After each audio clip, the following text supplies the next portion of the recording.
যারা বলছে হিংসা হচ্ছে তারা কিন্তু হিংসা থামাচ্ছে না। আমি কালকে বলেছি যদি এগুলো না থামে তাহলে তার প্রতিরোধ প্রতিকার হবে। সেরকম পরিস্থিতি না হোক। বিজেপি সারা ভারতবর্ষে রাজ করছে, প্রত্যেক ইলেকশানে জিততে কাউকে না ধমকানো চমকানো, না কারো গায়ে হাত তোলা, না কারো জিনিসপত্র লুট করা আমরা করি না।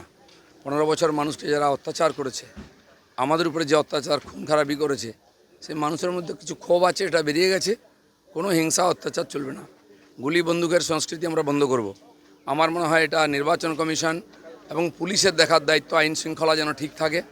যিনি পুলিশ মন্ত্রী তিনি ড্রামা করতে ব্যস্ত, তিনি জীবনে কোনো দিন সফলভাবে কিছু করেননি। গত ইলেকশনে বলেছিলেন 3 দিন আমি ছিলাম না। এবারে কি বলবেন? এখন তো চিরদিনের জন্য চলে যাবেন আপনি, কিন্তু মানুষের জীবনের সুরক্ষা কে দেবে? এই যে গুন্ডাদের নিয়ে এসছেন রাজনীতিতে মমতা ব্যানার্জি, তার ফল সবাইকে ভুগতে হচ্ছে। যত গুন্ডা বদমাস অ্যান্টি সোশ্যাল সব টিএমসির মধ্যে আছে। একটা গ্রুপ খাচ্ছিল, একটাকে দিচ্ছিল না, তারা এখন প্রতিশোধ নিচ্ছে।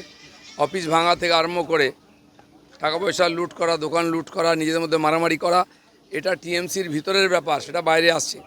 বিজেপির কোনো যোগাযোগ নেই, সেজন্য পুলিশকে কড়াভাবে এর আর প্রতিকার করা উচিত। এই সব বন্ধ করতে হবে। আর যতক্ষণ না আমাদের সরকার শপথ নিচ্ছে, আমাদের কিছু করার নেই। পুলিশ প্রশাসন আছে এবং নির্বাচন কমিশন আছে, তাদের দেখা উচিত যেন গণ্ডগোল না হয়। প্রশাসন তো প্রশাসন আছে, প্রশাসন বলে কিছু ছিল? পুলিশের বন্ধুরা খোলা হাত পেয়েছেন, আপনাদের হাত কেউ বেঁধে রাখেনি। আপনারা কিন্তু এদের হাত আটকান, নাহলে কিন্তু ঘটনা উল্টো দিকে চলে যাবে।